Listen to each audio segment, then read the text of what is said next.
রিমালের প্রভাবে ১৪৮ মিলিমিটার বৃষ্টিতে আবারও ডুবেছে বন্দরনগরী চট্টগ্রাম। রাস্তাঘাট, ব্যবসা প্রতিষ্ঠান ও বাসাবাড়ি পানিতে তলিয়ে যাওয়ায় অবরুদ্ধ নগরবাসী। জলাবদ্ধতায় একদিকে জনদুর্ভোগ, অপরদিকে আর্থিক ক্ষতির সম্মুখীন ব্যবসায়ীরা। এছাড়া দেয়াল ধসে বায়েজিদ এলাকায় মারা গেছেন এক যুবক। জহিরুল ইসলামের ক্যামেরায় আরও জানাচ্ছেন রাজীব বড়ুয়া।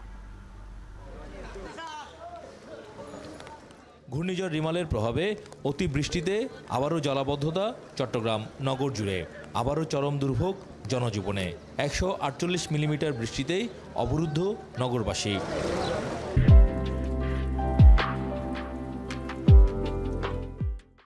ভোর রাত থেকে শুরু হওয়া বৃষ্টিতে জলাবদ্ধতার কারণে কোমর সমান পানিতে তলিয়ে গেছে নগরী।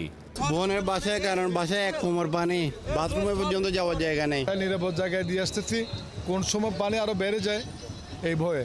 বলের ভিতরে সব পানি, হ্যাঁ এত বৃষ্টি তুফান হচ্ছে, অফিস তো বন্ধ দেয় নাই।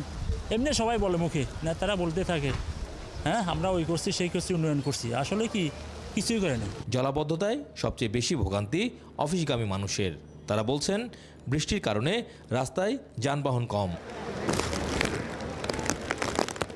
এখানে কোনো গাড়ি ঘোড়াও পাওয়া যাচ্ছে না, আর যেগুলো আছে এগুলো তো চলতেছেও না ভালো করে, আর দামও তো অতিরিক্তভাবে নিচ্ছে।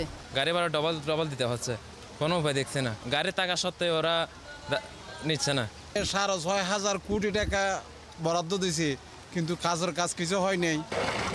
এদিকে জলাবদ্ধতার কারণে সুলভবহর, চকবাজার সহ বিভিন্ন নিচু এলাকায় ব্যবসা প্রতিষ্ঠানে পানি ঢুকে পড়ায় বড় ধরনের আর্থিক ক্ষতির সম্মুখীন হচ্ছেন ব্যবসায়ীরা। আজকে কয়েক বছর পর্যন্ত এই অবস্থা, আমাদের বেহাল দশা, মালমাত্রা অনেক নষ্ট হয়ে গেছে।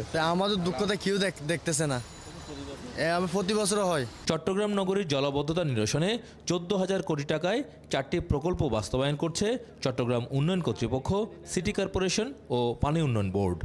২০২০ সালে জলাবদ্ধতা নিরসন প্রকল্পের কাজ শেষ হওয়ার কথা থাকলেও বাস্তবায়নকারী সংস্থাগুলো বলছে পুরোপুরি কাজ শেষ হতে সময় লাগবে ২০২৬ সালের জুন পর্যন্ত। রাজীব বড়ুয়া, ৭১, চট্টগ্রাম।